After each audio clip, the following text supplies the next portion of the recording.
คลิปกันมาลาบแผลเนาะ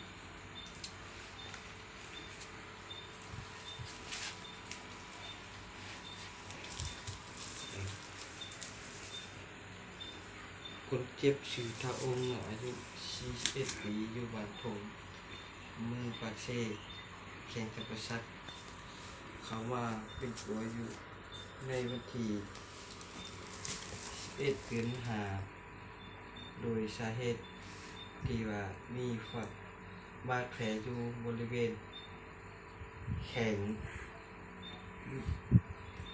แฟนการเป็นผัวจึงต้องมีการติดตามอาการเป็นพิเศษคนเจ็บอยู่เตียงเบอร์ 3 ห้องเบอร์ 5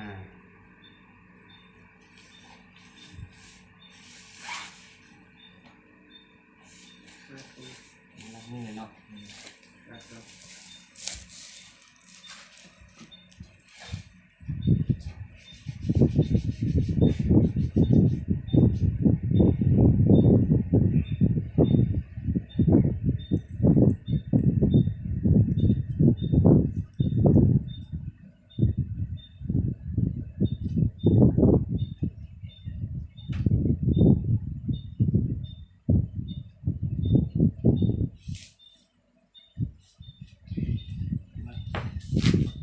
มาเก็บอุปกรณ์เนาะ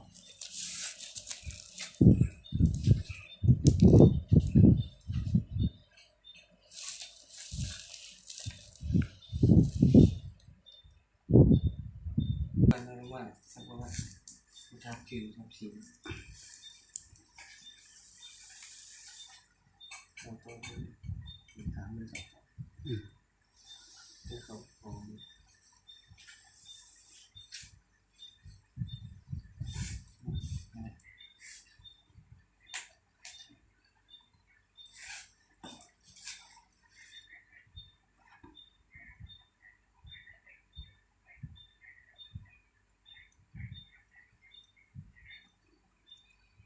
สวัสดี เจ้าสบายดี ชื่อเท่าองค์เนาะ แม่ละ อายุ40 ปี แม่ละ อยู่บ้านผม เจ้า อยู่เมืองปากเซ่เนาะ เจ้าเจ้า แข่งกันจำบัดสัก เลย น้องว่าวันแฟนคือ เจ้าเจ้า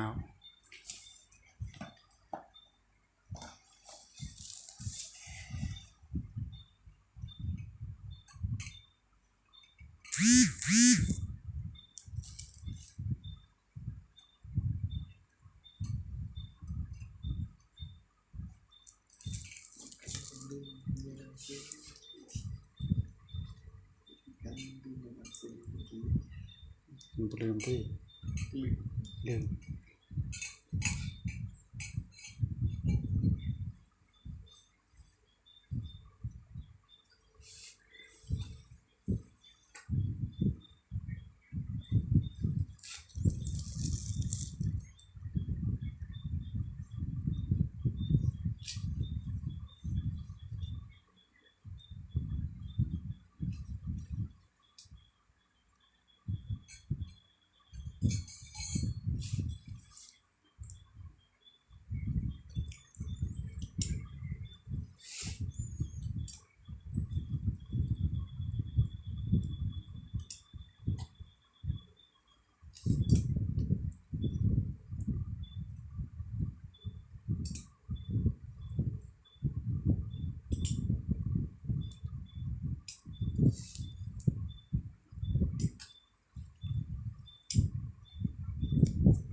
อนุญาตได้เลย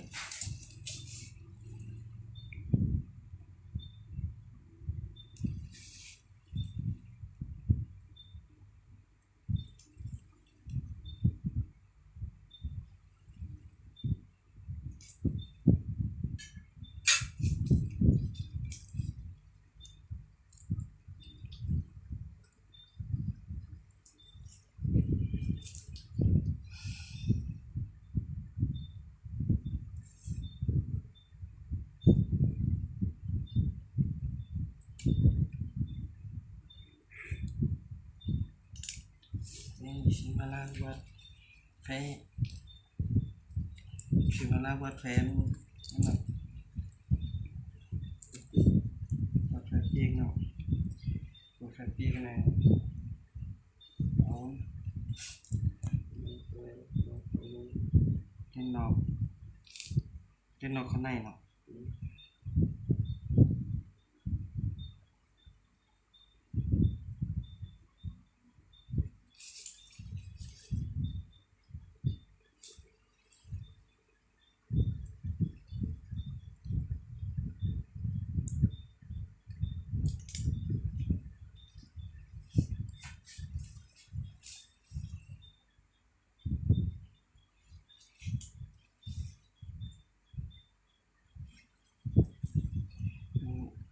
นี่ว่าดาววัดแพ้แห้ง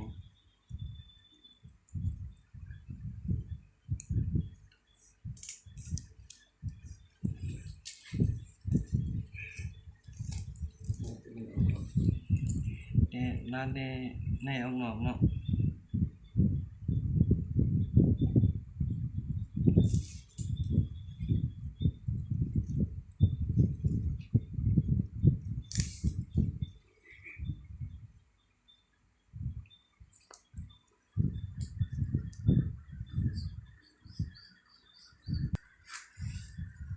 เบตาดินใช่ไหม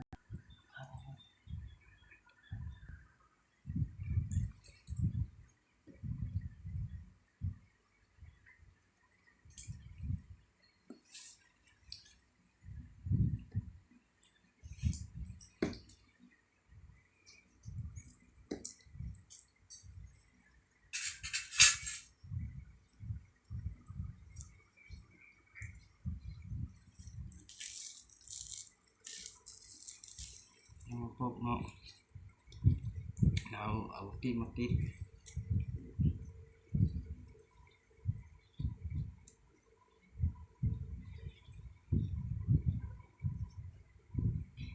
กินจิตไม่เนาะ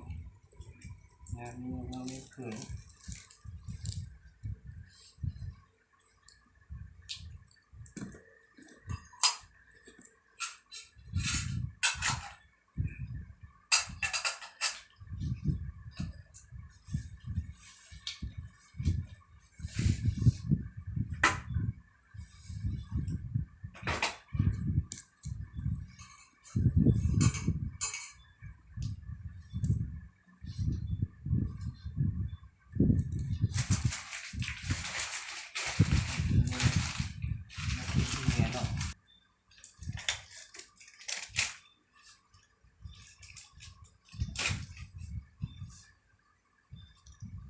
ว่า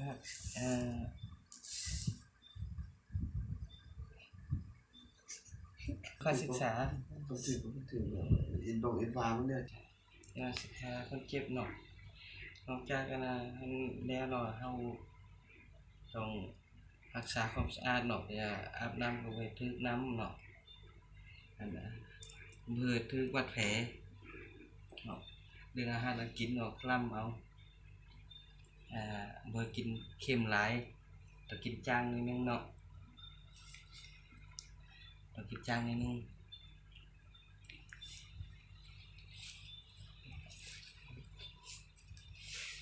ได้ตรงว่าจุดบันทึกเนาะ